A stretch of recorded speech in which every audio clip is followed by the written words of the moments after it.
नमस्कार दोस्तों, स्वागत है आप सभी का। मेरा नाम है मनीषा और इस वीडियो में डिस्कस करेंगे BEML यानी भारत अर्थ मूवर्स लिमिटेड के बारे में। तो वीडियो में एंड तक बने रहिएगा ताकि आपसे कोई भी इन्फॉर्मेशन मिस ना हो। शुरुआत करते हैं वीकली चार्ट से। प्रीवियस चार्ट देखते हैं तो स्टॉक जो है काफ़ी लंबे समय तक कंसल्टेशन में था। एक अच्छी खासी रेंज के अंदर स्टॉक घूम रहा था और यहाँ पे इस पर ब्रेकआउट दिया है 2022 में। उसके बाद थोड़ा करेक्शन हुआ है, देन अगेन ब्रेकआउट दिया है और अभी यहाँ पे करेक्शन हुआ है, इधर करेक्शन हुआ है एंड जो लाइफ टाइम हाई लगाया है 5483 का और यहाँ से अभी स्टॉक इतना करेक्ट हुआ है। तो बीच में देखते हैं तो यहाँ पे छोटा सा गैप भी अनफिल्ड है।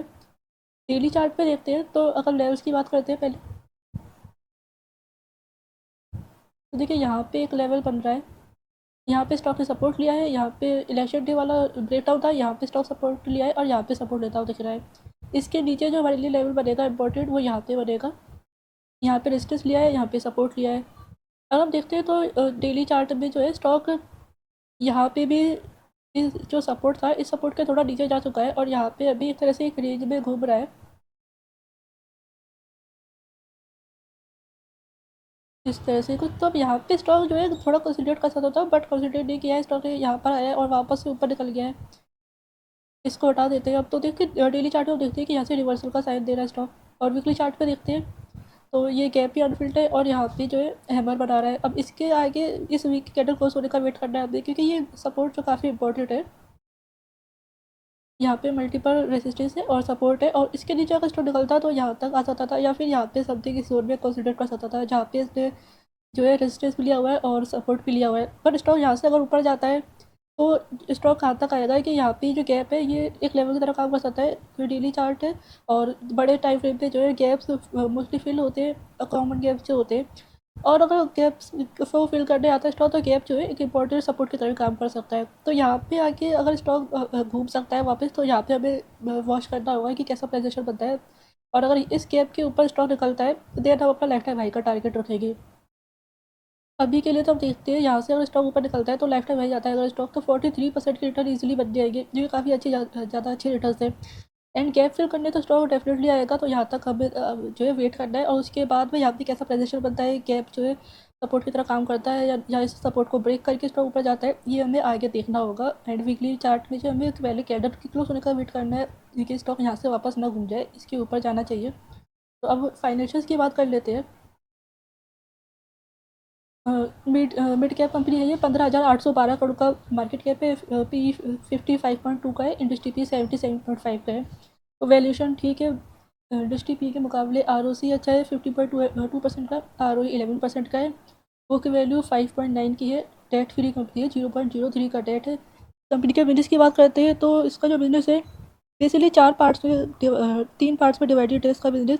एक तो कुछ 3-4 पार्ट्स में डिवाइडेड है। एक तो माइनिंग एंड कंस्ट्रक्शन में, जिसमें कि ये bulldozer, excavators, dump trucks, wheel loaders and graders की मैन्युफैक्चरिंग करती है। और दूसरे पार्ट में ये रेल एंड मेट्रो, जिसमें ये metro cars, rail coaches, track equipments और वैगन्स यानी कि मालगाड़ी के डब्बे वगैरह बनाती है। तीसरे पार्ट में है डिफेंस एंड एरोस्पेस, जिसमें ये high mobility vehicles, missile launchers, aircraft, tractors, weapon loading trolleys बनाती है। और फोर्थ पार्ट में स्पेशलाइज्ड इक्विपमेंट, जिसमें कि ये hydraulic excavators, tyre handlers and recovery vehicles बनाती है। इसके जो अब हम रिजल्ट्स की बात करते हैं पहले, तो देखिए कंपनी के जो रिजल्ट्स है, मार्च में काफ़ी अच्छे रेवेन्यू रहते हैं और जून में आधे से भी कम रेवेन्यू हो जाते हैं।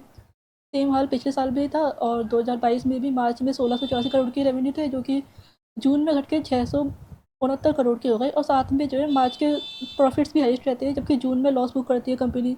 2023 में भी लॉस बुक किया है और इस साल भी सेम यही सिचुएशन है, जो कि एक रीज़न है स्टॉक के गिरने का, क्योंकि जिस दिन रिजल्ट आए थे उस दिन रिजल्ट के कारण ही स्टॉक में गैप डाउन ओपन हुई है और तब से स्टॉक गिर रहा है और अब जो स्टॉक है अपने सपोर्ट पे ट्रेड कर रहा है।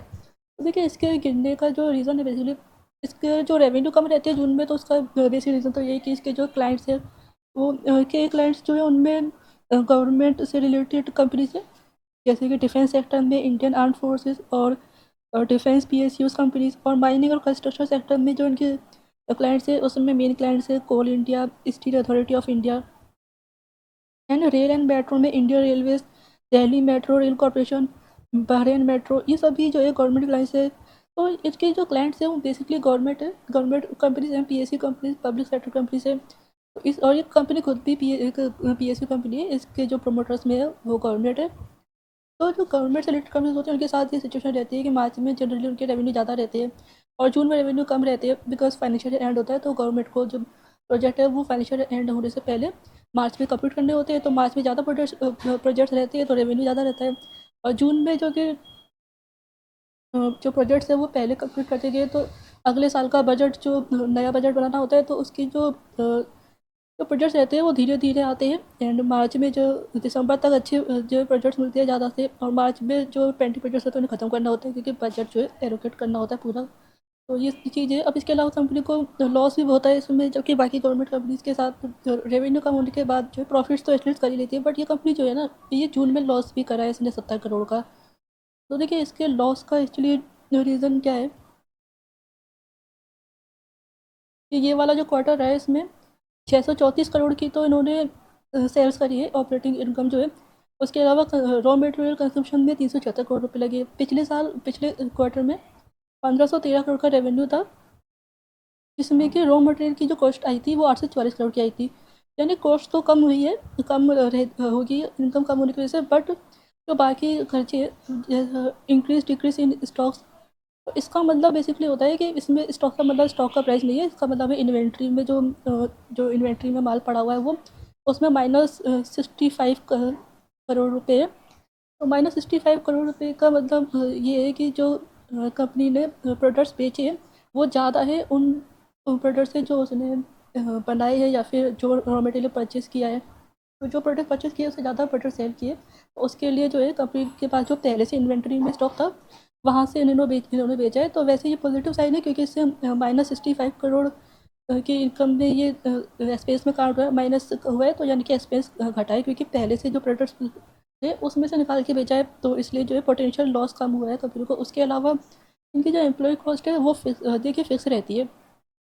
इवन रेवेन्यू घटे है बट एम्प्लॉय कॉस्ट बढ़ी हुई है, 196 करोड़ से बढ़ के 213 करोड़ है। उसका रीज़न क्या है ना कि कंपनी का जो बिजनेस है वो हैवी मशीनरी एंड इक्विपमेंट्स बनाने का है। इसमें जो इनके स्टाफ है वो काफ़ी स्पेशलाइज्ड स्टाफ है और इनके परमानेंट एम्प्लॉयज़ है, और साथ में रिसर्च एंड डेवलपमेंट में भी काफ़ी कम पैसा जो है कंपनी खर्च करती है, जो कि इंपॉर्टेंट भी है ऐसे कंपनीज़ के लिए, क्योंकि इनको कंपटीशन में रहना है तो रिसर्च एंड डेवलपमेंट पे पैसा खर्च करना पड़ेगा अगर टेक्नोलॉजी में इनोवेशन करना है, अच्छे नए प्रोडक्ट्स लेके आने हैं नए। तो इस वजह से जो है इनकी एम्प्लॉय कॉस्ट फिक्स रहती है, साथ में डेप्रिसिएशन भी फिक्स्ड रहेगा, चाहे आप सामान बेचें ना बेचें, आपके जो इक्विपमेंट्स है, जो एसेट्स है, उनकी वैल्यू तो घटेगी। इसके अलावा अदर एक्सपेंसेस में 159 करोड़। अब अदर एक्सपेंसेस में क्या चीज़ है, ये इसमें रिपेयर एंड मेंटेनेंस हो सकता है, जो कंपनी प्रोडक्ट्स बेचती है उसकी आफ्टर सेल सर्विसेज का कॉस्ट, एंड एडमिनिस्ट्रेशन कॉस्ट या लीगल कॉस्ट का बहुत सी चीज़ें हो सकती है, जो कि 159 करोड़ की रही है। तो ओवरऑल कंपनी को लॉस बुक करना पड़ा इस क्वार्टर में, क्योंकि इनकी जो एम्प्लॉय कॉस्ट रहती है और इनके पास जो फिक्स्ड कॉस्ट है एक्सपेंसेस में वो काफ़ी ज़्यादा है। फिक्स्ड कॉस्ट का मतलब होता है कि जो कंपनी के रेवेन्यू चाहे बढ़े या ना बढ़े, जो सेल्स बढ़े या ना बढ़े, बट जो उनकी फिक्स्ड कॉस्ट है, चाहे वो रेंट हो या प्रॉपर्टी लीज पे लेना या कोई भी चीज़ हो, उसकी फिक्स्ड कॉस्ट रहती है, जिस वजह से इनको ओवरऑल जो है लॉस बुक करना पड़ा 70 करोड़ 47 लाख रुपए का। और ये जो लॉस रहता है ये जून क्वार्टर के लिए रहता है, तो इस वजह से नेगेटिव इम्पैक्ट हमें काफ़ी ज़्यादा देखने को मिला स्टॉक पे।